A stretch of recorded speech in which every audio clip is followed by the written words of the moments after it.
And we are live on the SideQuest Live, a special PAX West 2022 special. Oh, yeah. Featuring the one SideQuester who went. He was on Yeah. site. This guy right here, JJ, Tired PAX Boy Holder. Geez. Am I ever? And I'm Dynamofsky. Hey, Yeah. welcome back, JJ. You were at PAX, man. I was at PAX You're last. PAX-man. Yeah. Last Saturday, Sunday, and today, Labor Day. Making me work on Labor Day. Way to go. Labor Day. Yeah, make you work on a Labor Day. Nice, Yeah. nice. But it wasn't labor because you actually had a good time, didn't you? Yeah. No, for sure. I'm looking for a pen, so continue talking. Tell us about how awesome was PAX. Tell us about, first of all, the difference between PAX West 2022 versus PAX West 2021. Oh, it's a night and day difference between 2021 and 2022. 2021 was just basically the indie game showcase. It was a very, very small show. And this year was definitely not a small show. It was very interesting to see, because even when we went to East earlier in the year, I think it's fair to say that there were only two big showy booths, right? Tiny Build, big-ish, right? Yeah, right. Tiny Build, and I'd say, was it Baldur's Gate 3 had the fancy? I think so. Which none of us went and saw. No, and those were kind of the two sort of showy booths. Even other things like Devolver and stuff didn't have. This time around, there were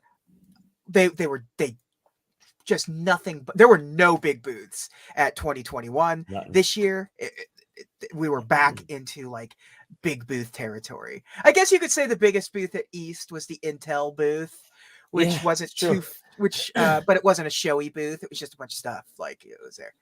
But this year, everyone had. Devolver had a huge, movie theater based booth. Oh, really? Wow. Yeah. Nintendo had this huge themed thing for Splatoon. The Pokemon showing, which I didn't know what it was going to be until I got there, was for the trading card game. Oh, really? Yeah. It wasn't Scarlet and Violet. I didn't bother. Wow, that's wild. Sure.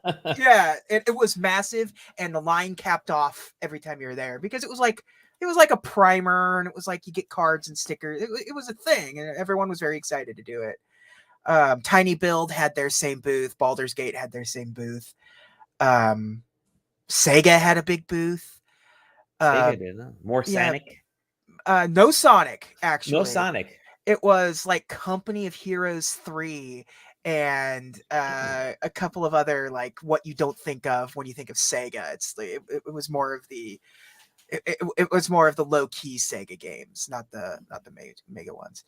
And the return of you're gonna stand in this queue and we're gonna take you into a themed room kind of thing to play our demo for. Oh, wow. It's that Wanted Dead from the Ninja Gaiden folks, which is that's a fine game. Not much to talk about for that one. It's not my thing. But yeah, big show this year. Wow. It felt like PAX again. It really did. It felt like one of the earlier PAXs is. Okay. Where it was still a big show, but really a heavy focus on smaller games still, and sort of bigger companies using their cash to bring in smaller dudes. PAX Rising was sponsored by McDonald's, which is what used to be it used to be called the PAX 10 for PAX West, where they had the 10 indie games and you vote on them and you get all the things.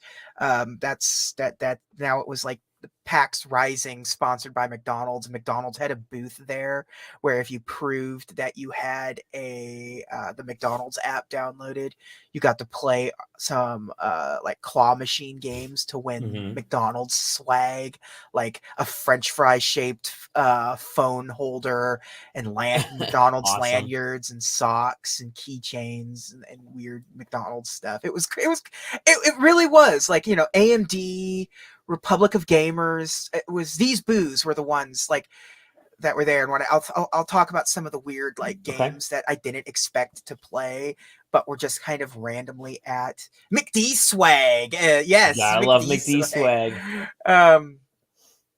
I'm very bad at claw machine games, so I did not win any McD swag. They had a claw machine for McD swag. Nice. They had like 5 claw machines, and each one was like a different type of claw machine. And they also had one that was, I don't know if you ever used it at those like those arcades where you get tickets and stuff, where it has the one that's like a key that you have to like line up and then push and cut.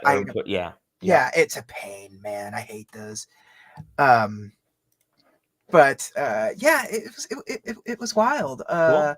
The first thing out the gate that I saw was the new Shovel Knight game, Shovel Knight Dig. Oh, interesting.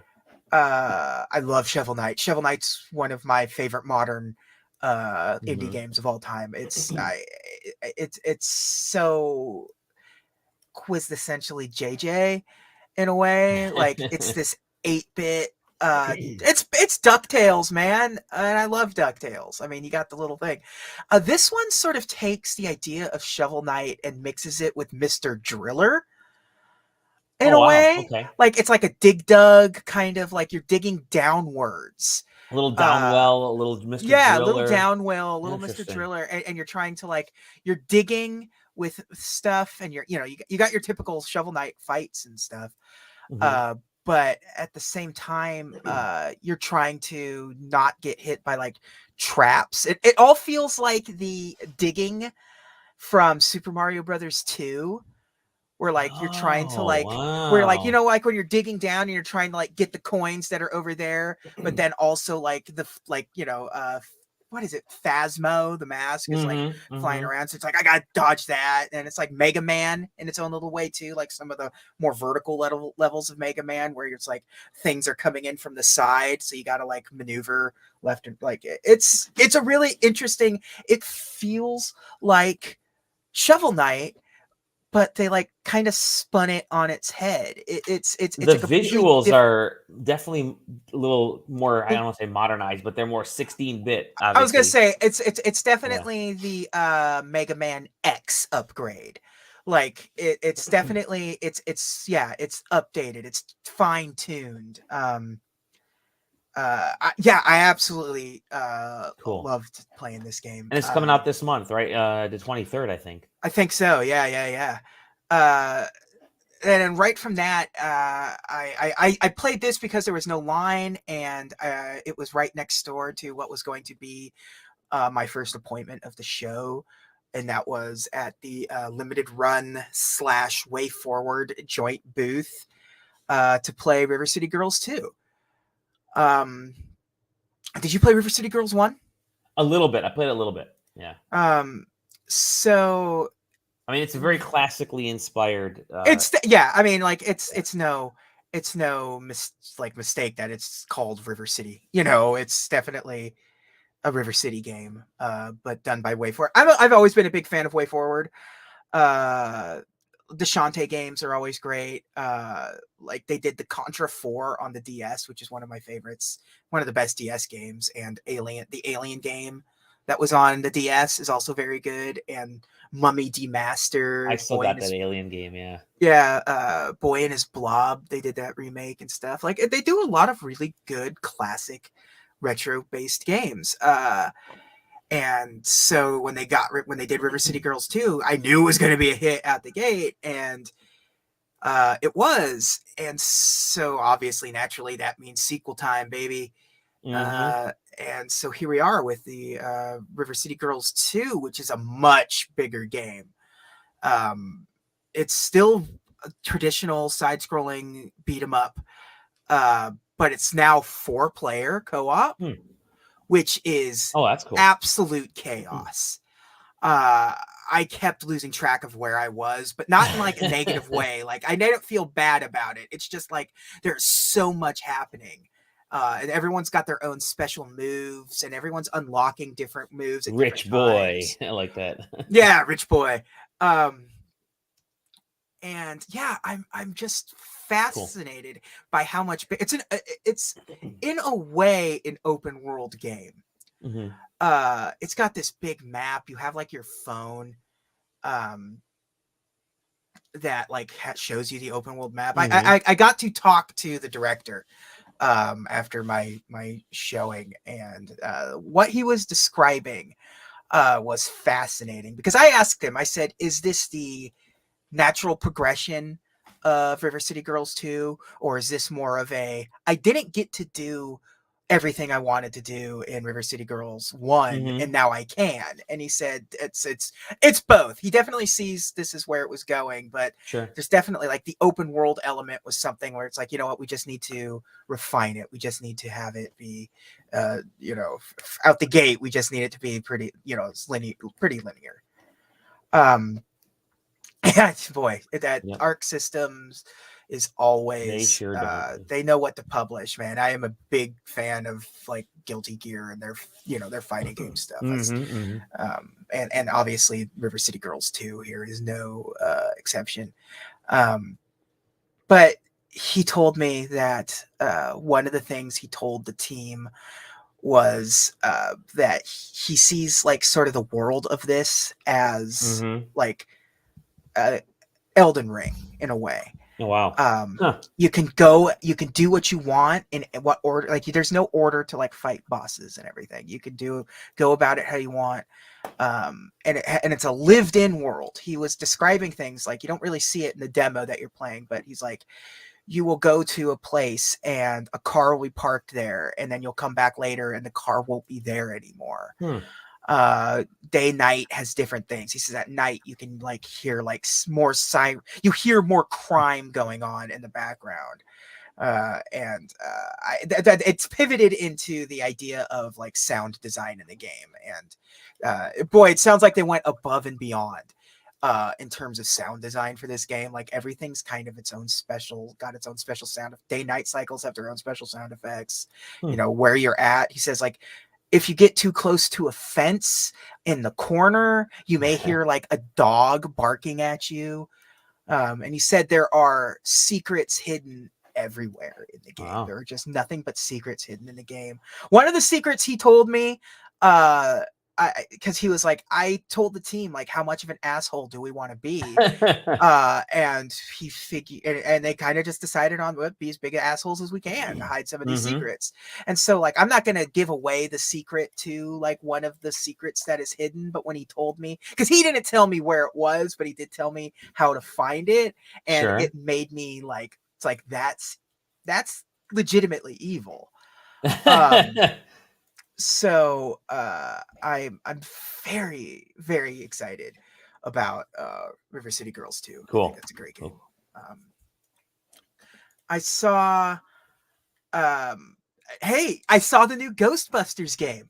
Oh, interesting. I had no idea it was going to be there. It's not listed anywhere, but like the AMD booth had like a handful of laptops sitting in the background of like somewhere running the Ghostbusters What's game. it called? Like Spirits Unleashed. Spirits Unleashed. Yeah. It's their what do they call it? I always forget. Asymmetrical multiplayer, where it's like ghost versus Ghostbusters kind of thing.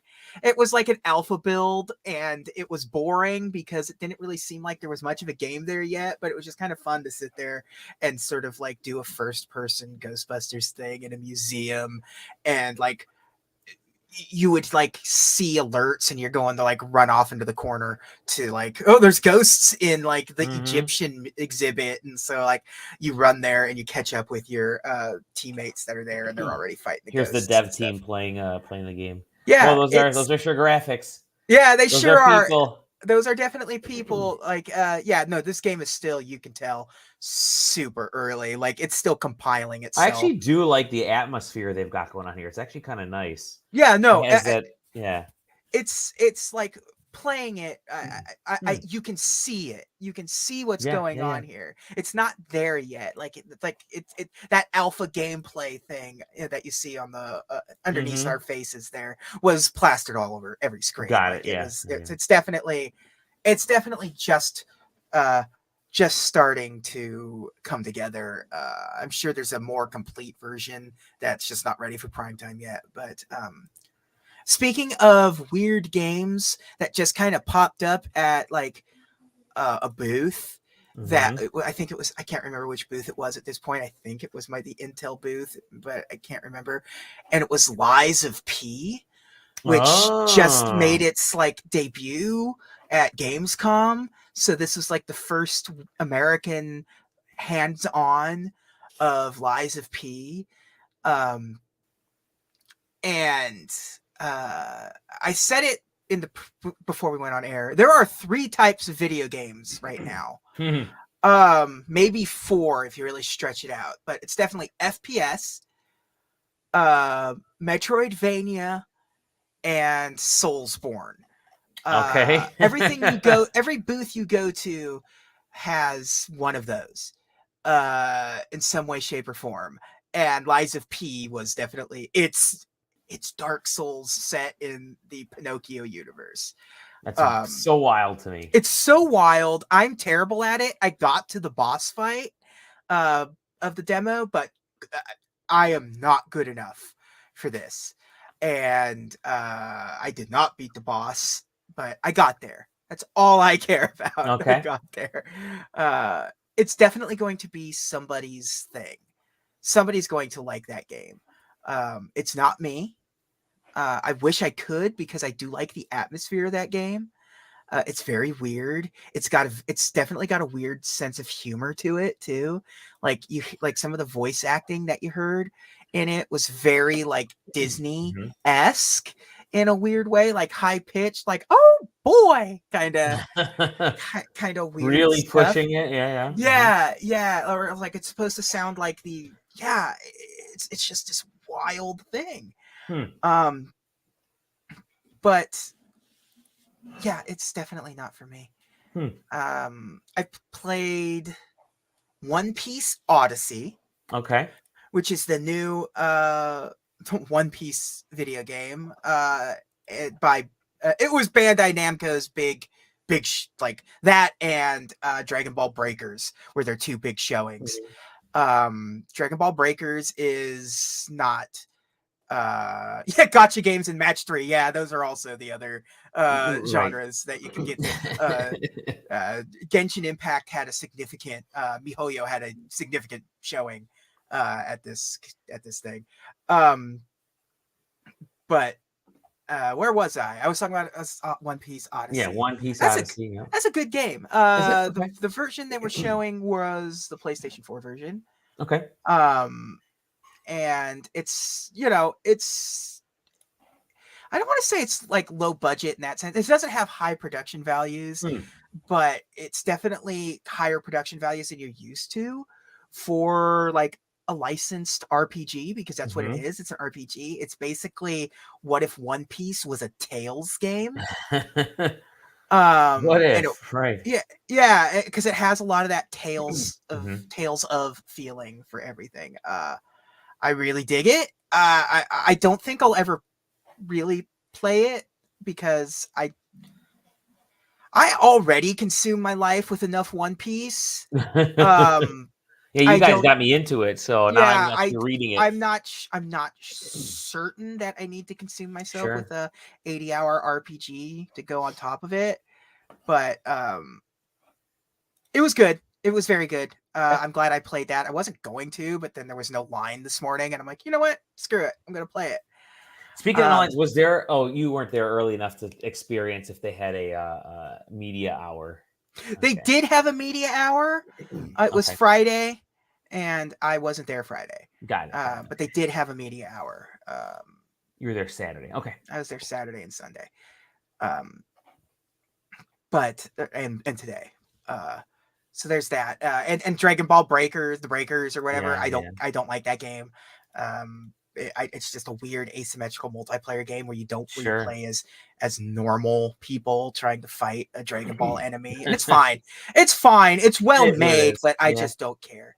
Right across from the Dragon Ball Breakers Namco Bandai booth was Nintendo's massive Splatoon 3 arena. Going all out. Wow. Yeah. From the pictures you showed me, this this seems like it would rival some of the like the biggest Nintendo Switch, the Nintendo booth for one game that I saw was for Smash Ultimate. That was at E3 in 2018, whatever it was. Yeah. This seems like it probably came pretty close to that because it looks huge. I'm trying to in my mind's eye, I'm trying to remember, and I think there were 8 4v4 stations set up inside this giant arena, and behind the giant arena was a photo op where you could take your photo with a big thing and everything. That was a big thing this year. Did you take the photo? I didn't take any photo ops. But that was a big thing this year. That was a huge thing this year. There were photo op booths everywhere. Like you get like your picture taken, so it looks like you're like on one of those Dragon Ball hover scooters while Frieza is firing a beam at you, and it's an actual like physical like purple light that's being shown down on you and everything. And there was like One Piece one. Nintendo had that one.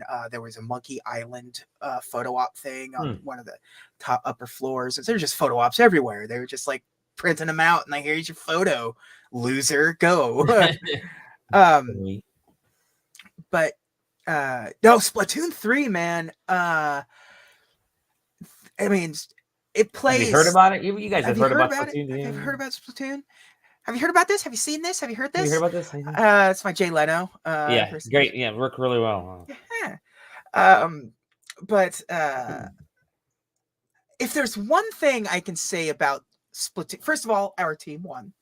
Yeah, okay, so that was good. The guy next to me clearly has several more hours into Splatoon 3 than I've ever had across the 2 games. But if I could just say anything else about Splatoon 3 is that they really upped the fidelity on everything in that game. The way the ink looks in this game had me like kind of stunned, because there's like the videos don't do justice how the ink looks when it's like on the ground in this game. It is like it's got a shine to it. It looks like slime. It looks like it's like an actual ink and not just like paint, like you're painting everything. It seems like it's an actual like it's got viscous. Some weight. Yeah, it's got some weight to it. It looks viscous. It looks bubbly. It looks like slime. It's like everything is just like 1,000 times 1,000 this time. Like the lighting's better. The animations are definitely everything's like it's definitely moving at like a better frame rate than the previous games and everything. Everything's real smooth in this version of Splatoon, and I'm genuinely like impressed with it. Like it plays the same. That I used it ain't broke. So the 2 weapons I used in the first round, I used one of the new weapons, which was the big windshield wiper that I forget what it's called. The Splatana. And it's that I did better with that than with the Nintendo Zapper. Oh, really? In the second round. But man, yeah, this game's gonna be a hit, man. Everyone was super into it. Everyone was excited to play it, and everyone that left it like wanted to play it again. Wow, it's cool. I remember first playing Splatoon when Nintendo first showed it off at E3 2012, 2013, whatever it was. The first Splatoon, 2013, 2014, somewhere on there, and it was just kind of this weird game, 4v4. They had you play with motion controls, but then they told us, hey, you can turn the motion controls off if you want, which I did. Yeah. I was playing with motion controls because I honestly like motion controls in this. Yeah, in FPSs, it's surprisingly awesome to use motion because you can get some finite details on it. And the best Splatoon like multiplayer folks that I've spoken to use motion controls because you get that extra little fidelity in there. But I remember playing it and I fell in love with it, and there was nobody else around. We had to like try to find people to play multiplayer because Nintendo wanted to show it off, which is really wild for a Nintendo game, you know, these days. But this was in the Wii U heyday, and no one was interested in Splatoon, but I was. And man, I loved it back then, and I've become a super fan since. Yeah. We've adored Splatoon 2, but man, we're looking at the single player stuff here, but I'm looking at this and I'm like, this video does not do justice with how good this game looks. It is fine tuned. And it's coming out this soon, Friday, man. I'm looking at my watch this Friday. Yeah. Cool. Splatoon. Yeah, loved it. Absolutely love that game. Right across from Splatoon was forget the studio's name, but it was Rift of the Necrodancer, the new Necrodancer game. What's your opinion? Have you played the Necrodancer games? Yes, I played the original and I played the Zelda one, and I do like them. Okay. I don't massively love them, but I do like them. I like kind of what they're going for. This is absolutely nothing like those games. Really? Okay. Aesthetically, it just uses the same characters. But it is a completely different game. It is a note highway style rhythm game. Really? More of a classic rhythm style game? Yeah, but it's combat still. Sure. So like enemies are coming down the note highway at you, and each one has a different reaction. You use the arrow keys. You'll use left, up, right. And you can use if you press down, it presses all three at the same time. Okay. And every enemy has their own thing. So when the enemy gets under the arrow, you push the arrow and it attacks. And so like some of them are skeletons, and so you hit it once and their skull flies off, and then they push back a ways, and they start hopping towards you again. Slime is usually just one hit and it's done. Bats were like you hit it and then it makes it jump to a different spot and you have to hit it again. So you're doing like so you're like drumming on the keys like they're piano in a lot of ways, because the faster it gets, the more you having to like drum, and like notes are being pushed around. So like you may hit a skeleton, make his head fly off, but he's coming back to you with a slime. So like when he's coming back to you, now you have to think that like, oh shit, now I have to push right and up at the same time. And in between levels is like what's the Rhythm Heaven style rhythm mini games. So like the one that was in this demo was like a little yoga thing where you're like doing like to the rhythm of the yoga instructor, and 3, 2, 1, right. It's and so you're doing that Rhythm Heaven stuff, and it is a fascinating way to take this direction, this IP, because it's definitely them, and it's Danny Barkowski, who did like the Super Meat Boy soundtrack, and he did the other Crypt of the Necrodancer soundtracks and everything. So it's the same guy doing the music for it, and he was there at the show signing people's CDs and stuff. Great, absolutely fantastic game.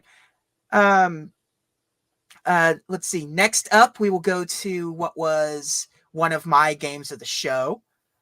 Of the top 5 games, will be Gunbrella at the Devolver booth. Gunbrella is from Doinksoft, friends of the show, Doinksoft. Pre-order Demon Throttle on Amazon.com right now. We don't get anything from it, but you will get to see the SideQuesting logo. So yeah, there's nothing really to say about Gunbrella other than the fact that it's just a really good, really fun, goofy ass Doinksoft game that is like it's noir punk. It is like a Western noir. I love this visual style, by the way. It is so good, and so it's called Gunbrella because you have a mysterious gun umbrella that is sort of the extent of all of your it's a gun. It's the Penguin's weapon from Batman 2. Yeah, it's your double jump. It's everything to you. It's it slows you down. It like helps you glide, and you can point your gun down and sort of jetpack it and everything.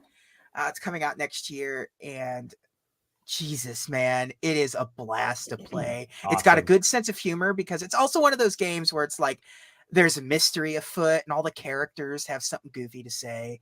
So there's a lot of characters that involve, like you interact with a lot of characters. You actually, yeah, you're like in worlds and you're talking with like characters, trying to like figure out what's going on and doing your upgrades and your shops and stuff.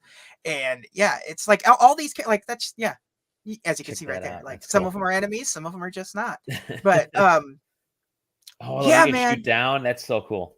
Yeah, it's so good. Sweet. I can't. Sweet.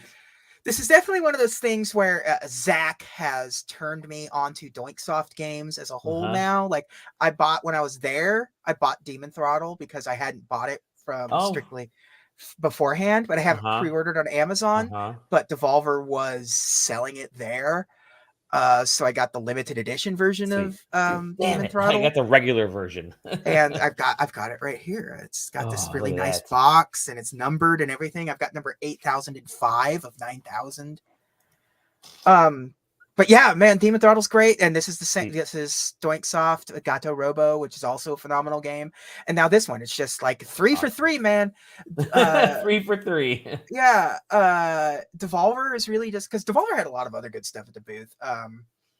Stick It to the Stick Man seems like it'll be a fun little like platform brawler. Did you get to play that? I did. There's not much to talk about. It's just like a little like work-based and neon drenched stickman sort of combat game where it's like you've got like cards and you're like placing them and they're just limited use and things. It's a really good little game, but I couldn't do it justice talking about it because it's just sort of it was definitely a feeling game. Let's see. I'm trying to think of what else to talk about here.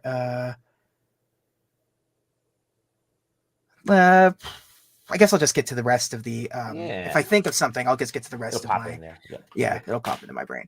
Rogue Games was a booth that I went to. So it's for anyone that doesn't know, we Dally always has the what do you want to call them? Flyers, awards for the Team Choice Award. Although this time I told everyone when it's like, it's the Team Choice Award, but I'm the only one here, so it is my choice. It is 100% me, and I are the team. In other words, I hold the power, and I'm saying that this is one of the best games here.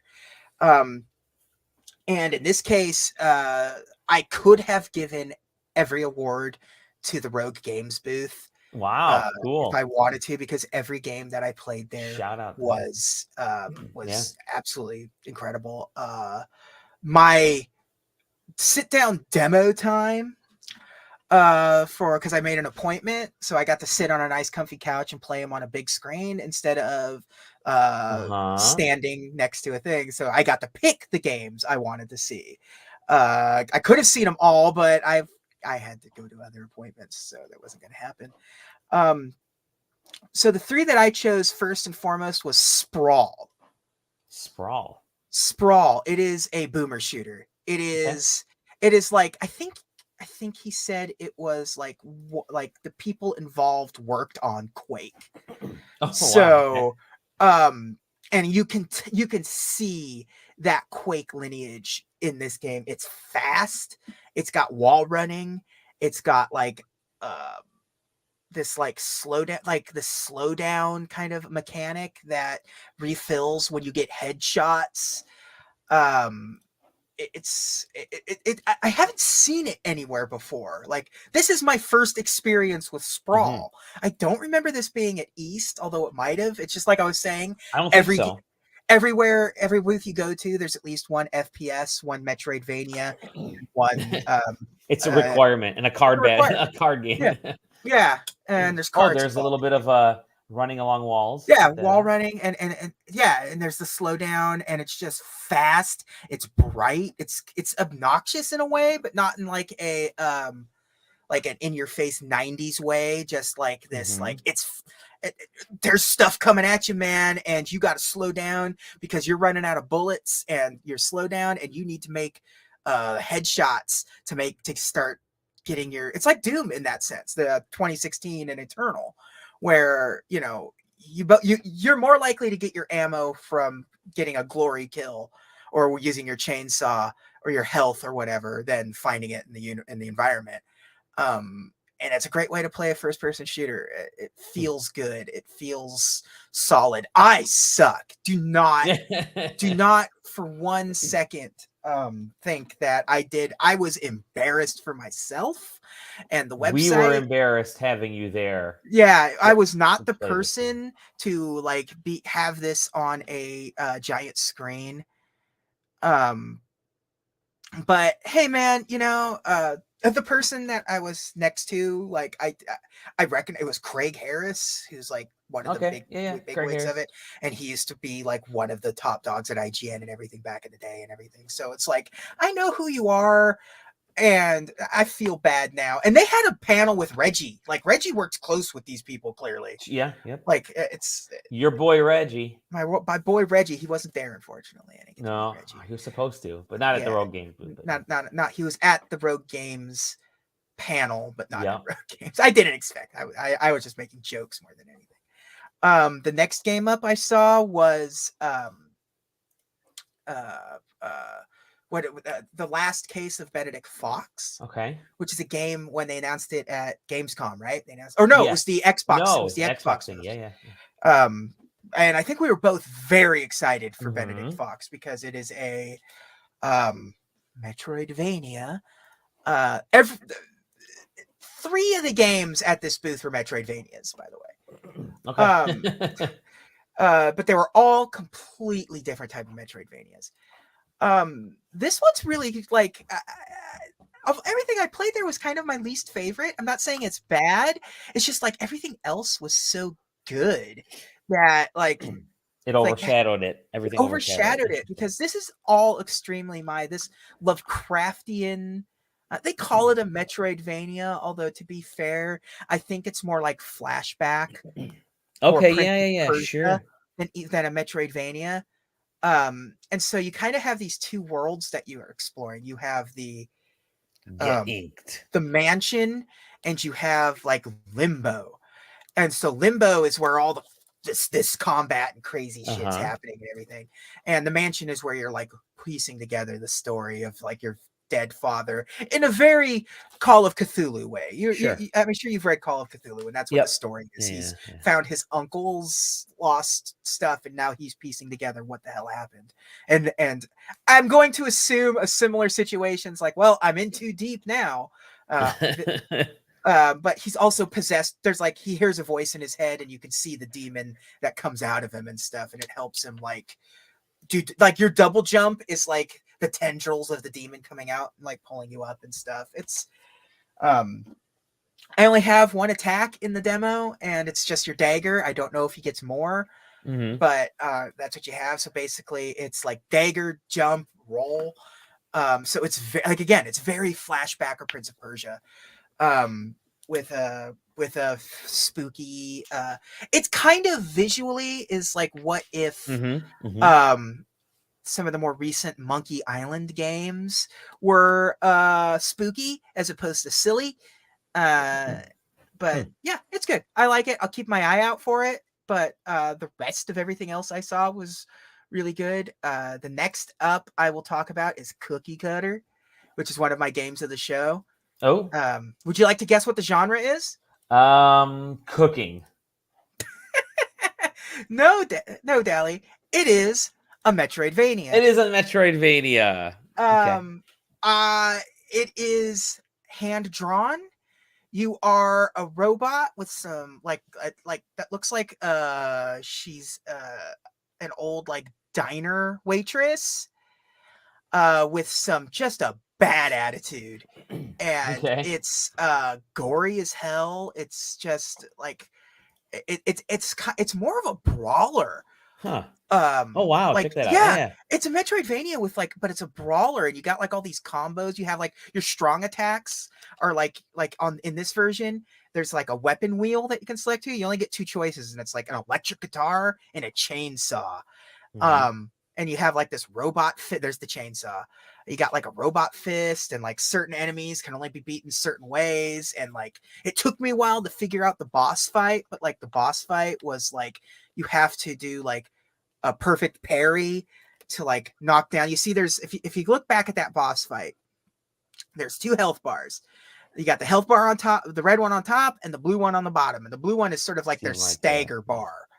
So like, so when you get that down to 0, he's stopped and it lets you go in for your glory kill. And that was the glory kill. She gets the chainsaw out, slices him in half, pulls out his guts, slaps him with it. Like, it's, man, this is what I'm looking for in like a Metroidvania, like doing something completely different with it, because like it's easy to just make like an exploration game in the genre or a shooting game like Metroid. Like you're making Castlevania or you're making Metroid. They're not really doing either of those with this. I mean, like it's an exploration game, but it's a side-scrolling beat 'em up with that's hand drawn, and like the animations are so good. It's funny in the sense where it's like over the top. It's got that sort of like camp to it that I always appreciate. It's got that lollipop chainsaw kind of thing where you're just like, just like you can see like there's a glory kill where you take like if you get that stagger down, like you perfect parry them. You grab them by their little tendril head and just stomp on them into like a paste, and then they explode. Love that art style. It's so the art style is everything that I saw had such a cool look to it. Even the main character has a really cool look to her. And she's a robot, and like you're upgrading yourself, and neat. Yeah, and it's like your robot hand there. Yeah, your checkpoints, and like that robot hand you can use to like punch a ball around that you can use to like send to unlock secret areas or unlock doors and stuff, or just use it as an attack. Some enemies can only be staggered by the fist to knock them over, and then you start wailing on them and stuff. It's just like, it's cool. I don't know if shooting's going to be in it, but there was no point in this demo that showed me using a gun. And I really appreciated it. Your fists, man. Just a sassy, foul-mouthed robot fucking definitely not a cookie cutter Metroidvania. Is what you're saying. So yeah, that was one of my games of the show. I fell in love with that game. My next game of the show is also from Rogue Games, and it is called Dust and Neon. This is not a Metroidvania or a first-person shooter. Or a Souls game. This is a twin-stick isometric shooter. But it is a roguelite. Okay. But man, this has a kind of an arcade feel to it. So as you can see, it's a sort of cyberpunk cowboy shooting robots and collecting your loot and fighting and upgrading. And when you die, you get sent back to the mad scientist lab where you can upgrade yourself. And you can see there's your tree and everything. The thing that really sold me on this game is the way the action plays out. And it's hard to pick it up in this trailer. But when you reload, you see that right there, that reloading animation? You have to hit reload for every bullet. Oh, wow. So when you're playing it, you're like, fire, fire, fire, empty the chamber, and then you push, X, X, X, X, and it reloads each bullet one by one. So you're playing it like an old school light gun arcade game. You know what I'm talking about? Like if you're playing like, House of the Dead or something, where it's like fire, fire, fire, fire, fire, fire, fire, fire, fire, reload, reload, reload, reload. Yeah, and so like, but like fire, fire, reload, reload, fire, fire, reload, reload. You're learning that balance, right? Yeah. So, but it's a twin stick shooter, but it's one of those like, okay, so get you in a rhythm. Exactly right. You're moving with the left stick. You're aiming with the right stick. When I say aim, I mean like pointing, not straight. You hold the trigger. You hold the right trigger down to actually aim, which is where you see the little lines, your little aim cone pop up, and you pull the right trigger to fire. And so like when you're aiming, it's like Resident Evil where you can't like run anymore. You can only walk slow. So you get into this rhythm of playing this game of like feeling like fire, fire, fire, reload, reload, reload, fire, fire, fire, roll, get out of the way, reload, and like looting for bullets and everything, because you run out of bullets, obviously. And you go to you find crates, and it's like a quick, like you push the Y button, it compares them. It's like, okay, that's a better gun. Yeah, and it's just clear out all the enemies to progress, and it is such a satisfying feeling game to play. It's very nice to just have like, because I used to love like POW and stuff like that. Those forever moving, just you're always on the move. You're just shooting and walking.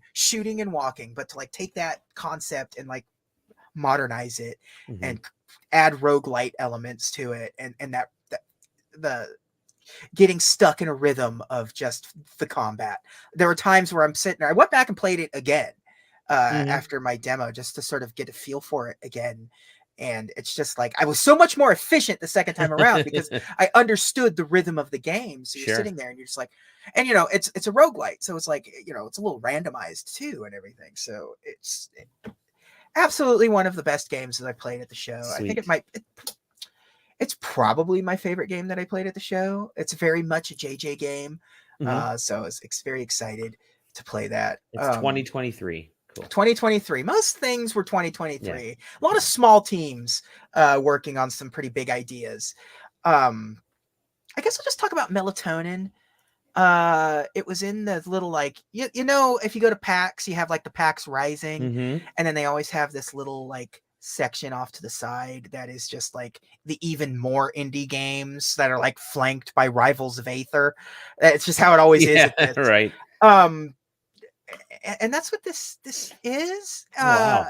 It's a rhythm game that takes place in dreams. Yeah, it's got this just really like chill aesthetic. I called it Lo-Fi Rhythm Heaven, which is what it is. And so like, yeah, dude's asleep, and like the rhythm games you go into, here you are using your social media, and this is a rhythm game.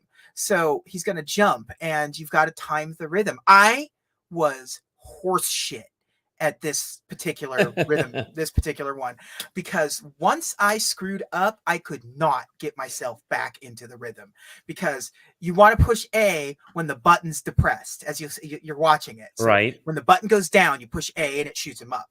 Boom, boom. And once I got all the apps, look at that. Wow. Yeah. Once I got off that rhythm, I could not save my ass. There was no failing. Though it was just like your score at the end. It's like, well, you sucked. Like you missed 100 notes. These prompts that you see on the screen, this is only for the practice mode. They don't appear. Okay. The sort of thing that he wanted to do was to make it like no obnoxious like inputs. It's all just like WarioWare, where it's just all A. So it's really all you're doing. Like you could play a lot of these with your eyes closed and just listen to the rhythm and go with it, honestly.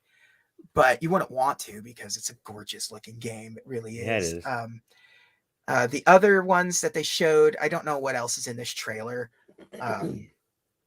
There was one that was an eating one where you're just sort of like flying in let's see what the next one is. If it's a tech one, okay, this one is just a nice simple it's a Switch controller. It's VR headset. Yeah, it's a VR headset, and it's just you sitting in a room playing a VR game. You got your little fake VR guns. How cool. Yeah, and it's just a rhythm game. Characters are gonna come to the screen, and you're just gonna listen for that sound cue, and you're just gonna boom, boom, boom, and you're just like killing them to the theme, to the rhythm. And it's like, I like this trend of rhythm games that aren't using that's just using original music. Sure. Because it makes if you play a rhythm game that's using like licensed music or something, like rhythm games are one of my absolute favorites. Love Guitar Hero, love Rock Band, love Muse Dash. Saber, yeah, love Muse Dash, love Groove Coaster, Taito Drum Master, all that stuff. I love all of it. But there's this trend now of like rhythm games that are just sort of like their own original thing going on, and this is one of them. So like this one's pretty obvious to see how this one plays out. The other one was a food one, where it's just like you're flying through space, through the sky, and boxes are shooting. This one wasn't there. Yeah, boxes like a pizza is shooting a pizza at you, a burger box is shooting a burger at you, and you just have to sort of get the rhythm. It'll do this thing where it's like, okay, it's just a normal arch, so you know when to do it. Here's a long arch, and then they'll do this one where it'll go forward, forward, forward, like fastball. And you just learn the rhythm and you get the cues, and it's rhythm heaven. It really is. But it's just like, I love it. But it has a lo-fi aesthetic to it, with lo-fi music, and it really is like very lo-fi visuals, very easy to understand. Oh man, yeah, I love that. Yeah. It's just like a collection. It's almost like a collection of rhythm games. Well, and that's that are the thing, themed around technology. It's so neat. Yeah, because this is just a millennial or a Gen Zer like falling asleep on the couch and just dreaming about the things that he does. Because you see, he's playing baseball against clocks because he's asleep, obviously. Food. One of them that was there was shopping. So it was just like sweet. So it was like the thing where it was like, okay, item, like credit card. So like you have to swipe your card by using the A button, and the rhythm to when the items were set on the pedestals for ring out. So and when you're done at the end was like a very WarioWare-esque. Dolly, that's me. Yeah, that's sweet. But yeah, where it would just sort of took all of these and just sort of mashed them all together, and so you do a couple of rhythm hits of one particular game, and then it'll go to another one, and then it'll go to another one, and it's just it's exactly a cool idea for a game. It's a cool idea. It's exactly the kind of thing you're looking for with an indie game. Yeah, so that was one of my games of the show. It was a charming little game, and it was actually getting a pretty sizable line. Like by the end of the show, it started off quiet, but by the end of the show, the line was actually getting pretty slight. Like word of mouth was getting around for Melatonin, and it was just in the very, very you couldn't. It'd be hard to get further back into the show, like back of the show, than where Melatonin was. Sure. But it did have the advantage where it was next to the studio that does Doki Doki Literature Club. So a lot of people were there, and then all of a sudden there's this cool little lo-fi rhythm game. Loved it. Next up is, and the last of the top 5 is Sakura.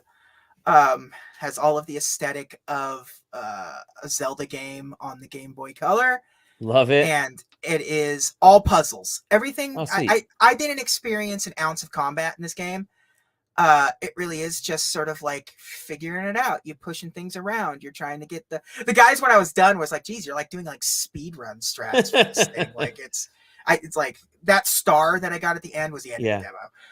But you're moving things around. You want to there's portals that you push things through.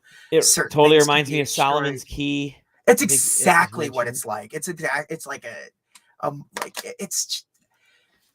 I got done with this and I wanted to play more of it. There you go. There's the shadow, like that Pokemon kind of thing. Yep. Kickle Cubicle, yeah, exactly. And you're getting keys, and it's like, okay, now you got there's a rhythm one right there. It's just like I understand this game's design language from deep in my soul, because this is the kinds of games that both you and I kind of grew up on. Totally. You can look at this screen and tell what it wants me to do. Yeah. You may not know what the solution is, but okay, I know what this game wants me to do. And a very cool thing about this game is if you screw up, you know how a lot of older games were exit and then come back into the screen and everything reset. You just have infinite undos. Oh, you just push one of the trigger buttons and it undoes the last thing that you did. And it's great. It really lets you do trial and error. There's a demo. There's so many of these you just recognize games you just recognize everything that's in this game. You recognize who these guys are. You recognize what games they played just based off of what you're seeing here. So there's a demo? There's a demo on Steam right now. They said nice. They said it's about 2 hours of gameplay. Oh, perfect. So it's a significant demo. Kickle Cubicle race, basically, that's one of them. Yeah. Sweet. So cool. Yeah, definitely. Yeah, absolutely love this game. Couldn't get enough of this game. Yep. This can be perfect on the Steam Deck. Perfect on the Steam Deck. Yes. Yes, absolutely. This was one of the first awards I gave out because it was like it stuck with me. It's one of those like I explained it to them after I gave it to them, like, this is a game that talks to me on such a like deep level, like aesthetically, gameplay. Like they could tell when I stood up to it and started playing it, that like I knew what their game was. Like they knew immediately. And I'm sitting there and I'm trying to just figure out one of the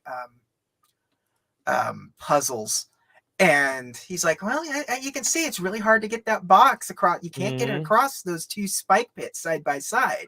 He's like, maybe there's something else you could do. And I'm sitting there and I'm just trying to figure it out, and I'm like, can I push the crate through the little teleporter portal that's right there? And he's like, I don't know, can you? I love when the demos are like that, when the dev will be like, I don't know, you're just gonna have to try it. Maybe you can, maybe you can. Yeah, and so you just did it, and it's just like you're like, yeah, man, this is it. Is there a release date for this one? No. Okay. Because everything's just kind of indie, and I respect that they're not trying to push it super hard. Unlike pushing those the blocks that are in the game. So you had those are your 5. Another rhythm. Oh, sorry. Go. Those are my 5. Okay. I'm just going to talk about a couple more of non-5, like 2 more that were close, very close to being JJ picks. The one that was directly behind Sakura that we just saw was another rhythm game called Beat.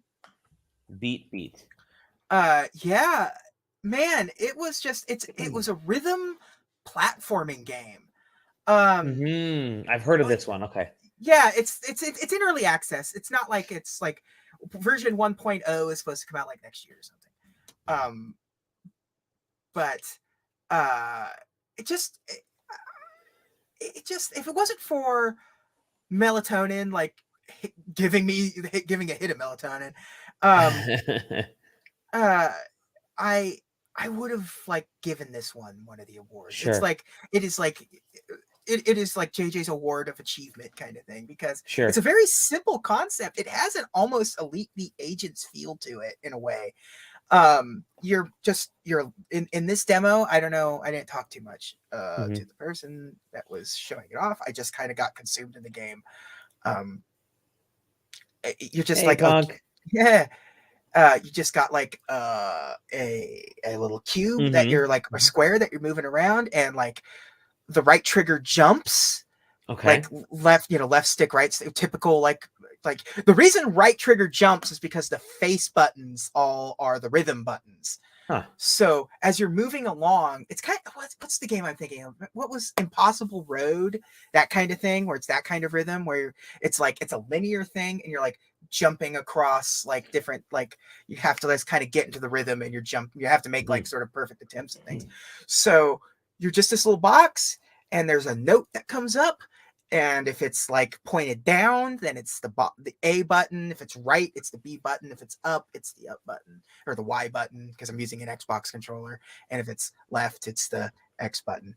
And so you have to like get your cube in the circle and hit the matching. I think I found. Is this the game right here? Yes, this is it right here. So you want to get in the circle and you want to hit the button at the time. So it's a platforming game. So you're also jumping around and you're holding a rhythm platforming game. It's a JJ game. Okay. When you say that out loud, when you say it's a rhythm platforming game out loud, it's hard to comprehend what that means. But when you see this, you're like, oh yeah, and it's got this beautiful early like Windows NT like aesthetic to it. And it's just like the language is just nice and easy to understand. That's a mash every button thing, and you can see what I mean about Elite Beat Agents. Yep. It's doing the exact same sort of note highway situation, and you got wall jumps and shit too. It's a platforming game. I wish the aesthetic was different. I think this sort of like the way it looks right here is gonna sort of hold it back from sort of mass appeal. Sure. But the gameplay is solid. It's a really cool idea. It's not really treading new waters, But like, look, that's sick, man. That's cool. That's yes. cool. Yeah, Deep. I hope, because it's in early access, I kind of hope it takes that aesthetic that you see of the logo a little more seriously to heart, because I think that's what it needs. I think it needs a better aesthetic. Sure. Because it looks real cheap. It looks like an indie game, but it was in the PAX Rising. It was one of the PAX Rising games. So it's not like people recognize it. People know about it. So, so he's getting feedback. It's in early access. Download it, play it, tell them what you think. They're listening. Do it. And I really, really liked it. And I guess the last thing I'll talk about, I wish Zach was here. Because this is the one that he had me go Zach game. Okay. Yeah, this is a Zach game. He told, when I gave the list of everything that's going to be there, this was on there, and he told me to go see Demon School by Eastbird Games. And I knew nothing about this game. I saw the trailer and I'm like, well, this looks like just it's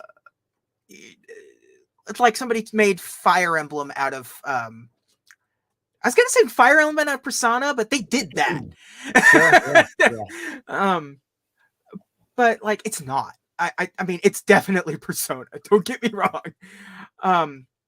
So you're like part of this school that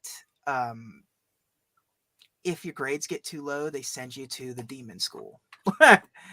Totally normal. Yeah, totally normal. Totally. It's very Japanese concept for a not Japanese game.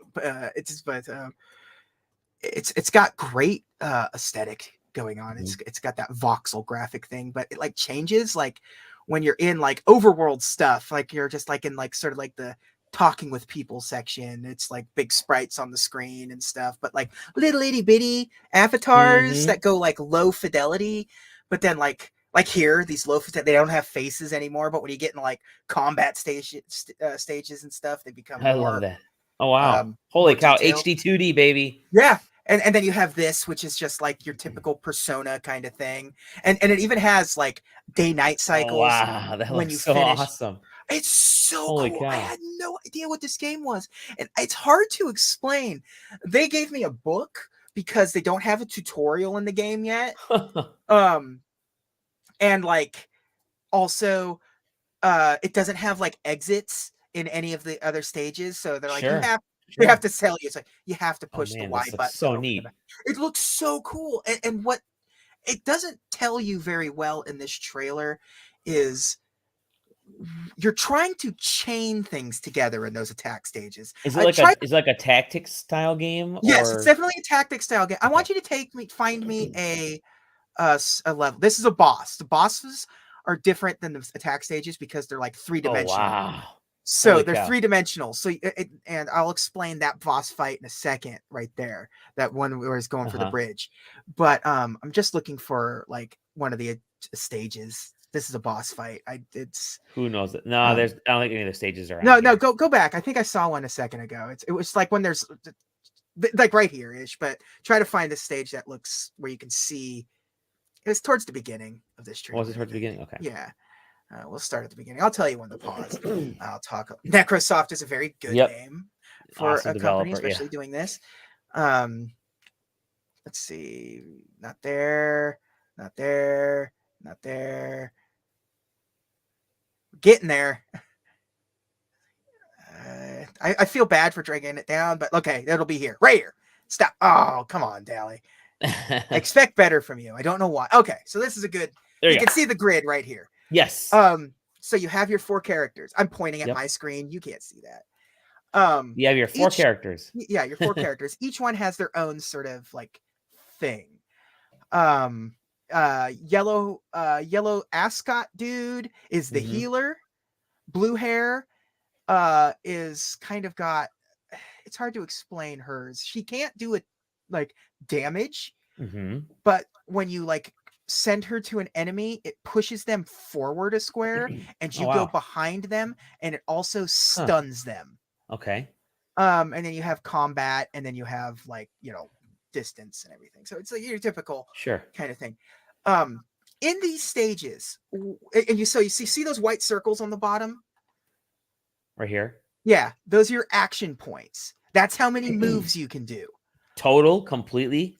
In this round, when you've got exhausted those, you can either, you see there's that says left bumper, right bumper. Left bumper undoes the thing that you just selected, and right bumper redoes it. So I'm sitting there playing it, and I'm like, this is like aesthetically ugly. The fights, because I didn't know how it worked until later. Because like you would like beat an enemy and nothing would happen, they would just disappear, and that was it, kind of thing. So when you select your character, you're first presented with where their movement, and on either side of you is a blue square, and the blue square is a sidestep, and a sidestep doesn't cost an action point, so you can just sidestep and then you get your move again. But you can also like chain them up as your healer. If you heal somebody that is at 100% health, it buffs their attack. So like adds to their attack. And it's just a fascinating way of doing, because you're really trying to chain together as a team your characters, and all the enemies do different. You see, she just phased through those guys. Now they're all stunned, their defenses went down, and she travels farther back, and she chained that together. And it shows you like where the enemies' attack points are going to be. Like some enemies are throwing stuff, some enemies are going to explode. There's like boomers that explode after they get beat and everything. Some of them have poison, some of them leave poison behind, some of them are jump around. And once you meet the you see in the upper corner there, it says demons killed. Once you defeat enough demons, these little like circles appear on the map, and you just got to get a character to one of those circles. And when you've scheduled everything out, when you make all your moves, you push Y, and it plays it all out. Like I didn't know that's what it was doing. I just thought I was playing the game. I didn't know that every decision I made, I now get to watch play out in this like absolutely glorious explosion of violence and viscera, like, and pixelated and everything. It is a cool like fight mechanic. I didn't expect it to be that way. I expected it to be a standard Fire Emblem type thing. And the guy that was there was telling me their goal into this was to have a strategy game with as little inputs as possible. And they nailed it. I think they truly nailed it. And the boss stage, and there's like, it's cut into different versions. There's like, you know, different styles. There's the combat, there's the boss, and then there's the sort of like other stuff. You saw some of the stuff. There's like adventuring. There's the 3D travel. Yeah, so you're also like building up relationships. So like when you like build relationships, it increases like your tag team moves that you do with other characters. And it's got this like, it's very funny. The writing is very funny in it. Like when you talk to like, there was like a hoodlum character that I talked to, and she was standing next to the garbage, and she was like, okay, so this boss fight has this really cool idea to it where you're trying to run away from this boss, and the only way you can defeat him is by having him eat barrels that are like explosive barrels. Oh my god, it's very Donkey Kong Country-esque. Yeah. Like other but that's neat. Also you're fighting normal enemies too, and if he eats one of the normal enemies, he gets health back. So you're having to get him to eat the explosives, not eat the enemies, so you have to defeat them, and you still have to be running away from Interesting. It's fascinating. These boss stages look gorgeous because they're 3D.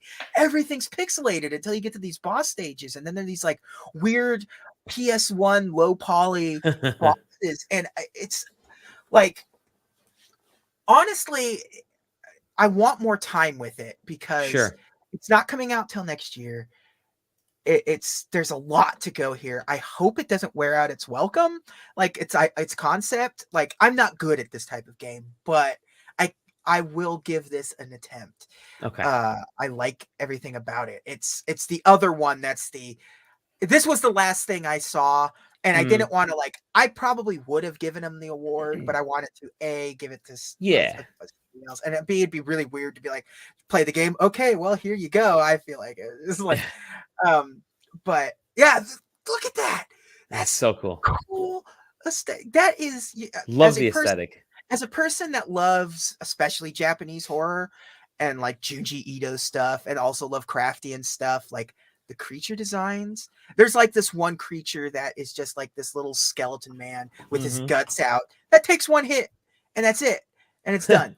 But it's just kind of like there to like chain attacks together and stuff. Sure. It's such a brilliant idea of like taking Persona and Fire Emblem and doing it in a way that's kind of better than when they did that FES or whatever the hell that game was. What the hell was that game? I don't remember. Whatever. Yeah. I can't wait to see more of it. Had no idea this game existed. This is definitely a Zach-ass game. He told me to see it. I'm glad he did. I'm also glad I got an appointment for it, because it was nice to sit there and talk to somebody and have them explain it to me, as opposed to have me try to figure it out. Because I think if I had to figure this game out on its own by sitting there reading a booklet that they handed me, I probably would have come out a little more mixed about it. Sure. But to have them explain it to me and explain like what's not there right now, like the game is kind of like not finished, so it may come across as broken, like you can't get out of a room, but that's just by design right now because we haven't added the exit points yet and things like that. Like, and to explain how the combat works and everything, because it's kind of an obtuse combat system. There'd be no way for me to know like how to that by, because again, in this demo there's no tutorial, so there's absolutely no way without reading this book to know that healing a character that is at 100% health gives them an attack buff. That is not a thing that happens in games. So I would have no reason. I mean, it does, like, you know, like when you're playing like Overwatch or whatever, but you know what I mean? In like these types of experiences and these RPG style experiences or whatever, these tactics as well. Like it's not something that's drilled into my head. So it was nice to play something new and different in a genre that I've played death. So in an aesthetic that I love, that sort of, I like I'm getting sick of pixel graphics overall, but I think this style pixel graphic where it's like HD 2D, where it's just like, it looks good. It's that live alive style thing where it's just like, it just looks that way. It's not trying to, like, this is the artistic choice. It's not because this is like, this is what we could afford, or this is how our artist knows how to, this is like, it's intentional. It's not trying to replicate a 16-bit game or even like a 32-bit game. It's doing its own thing, just with a retro aesthetic that looks gorgeous, and to throw in the 3D models and for the bosses and everything. Like, I'm glowing about this game, and it's definitely a Zach game, and I can't wait for him to play it. Sweet. So, well, sounds like your PAX was a ton of really cool games, man. Oh yeah, cool experiences. And I met Xavier Woods in an elevator at my hotel. Yep, there you go. No. Correction. He met you. He met me. I was on a higher floor than him, so I so think you're therefore more important, as they say. It was. I don't know. It was. He was exhausted because he had just come from Dragon Con, so he flew from Georgia. Wow. Straight to Seattle. When he got on the elevator with me, he had just checked in, and he was just going up to his room to take a nap before he had to go do the Acquisitions Incorporated panel at night. Everything, but he was a real nice guy. Sounds like you need a nap. Trust me. I will say this. I'm going to say this, and this is only vaguely sponsored, but that Ghost energy drink stuff that I got from them, I brought with me. I bought a new shaker bottle to travel with, which I left in the mini fridge at the hotel, so that's gone. Oh no. But that stuff works. Like, nice. It caffeinated me up, and I can feel it, but it's not that coffee jitter. It's just like I drank a caffeinated juice at 150 milligrams of caffeine and felt great. Actually, I didn't drag me down. I'm usually very sensitive to caffeine, and this not so much with this stuff. It just did what I expect caffeine to do. So I don't think there's a more glowing recommendation than at a gamer festival. I took the gamer juice that I got, and it like worked. So JJ from Brendan Fraser. There you go. Yes. Well, my man JJ, thank you again for heading out to PAX for us and making us jealous. And listen, I'm going to say one thing. First of all, I'm glad to be part of the side questing thing. I've gotten some interesting experiences just by doing this, from somebody that went from friend of the show to like now you're sending me going to PAX East doing panels. I'm standing on stage yelling at people through a microphone, wearing an awesome hat. Wearing an awesome hat and a Ric Flair robe, and and scaring children. I like like that. I mean, granted, that's normal day, but like to be having it on a professional level is kind of cool. So thanks for like just that's what we are. We are a team, and I'm glad. I hope you guys can come out to me sometime. Definitely. I've only been to Seattle a couple times. Apparently, we learned at PAX East this year that me and Taylor did in fact meet before at PAX West, which is so funny. So funny. I will say this about the difference between West and East is that East is much more consolidated and in a much nicer part of town. PAX West is really spread out, but until you're inside, and then it's cramped, and the second you step foot onto the concrete outside, it is a nightmare. And it's only gotten worse. Seattle's not exactly the best place in the world anymore, and thank God I took my mask off for a couple of minutes walking to the marketplace, and all I could smell was urine. So, oh boy, good times out there. I spent most of my time at the convention because it's scary outside in Seattle now. Oh man, yeah, sirens nonstop. But you're at Boston. It's beautiful. You can see the water. You can walk to. That's true. There's 1,000 bars. The only options you really have is like you can go right across the street to the Cheesecake Factory or GameWorks. Okay, there's GameWorks. GameWorks is back. GameWorks is back. It closed for like four months and then reopened as a new GameWorks. So yeah. Well, my friend, great work, great job. Thanks for choosing the Team Choice Awards. You were keeping us up to date all weekend. Yeah, I have some extra things that will be going up that I'll talk to you after we exit on here. Awesome. But I got some interesting stuff that I'll give you. All right. Take care, JJ, and take care, everybody. And we'll see you on the next episode of the SideQuest Live. Who knows? Adios. Toodles.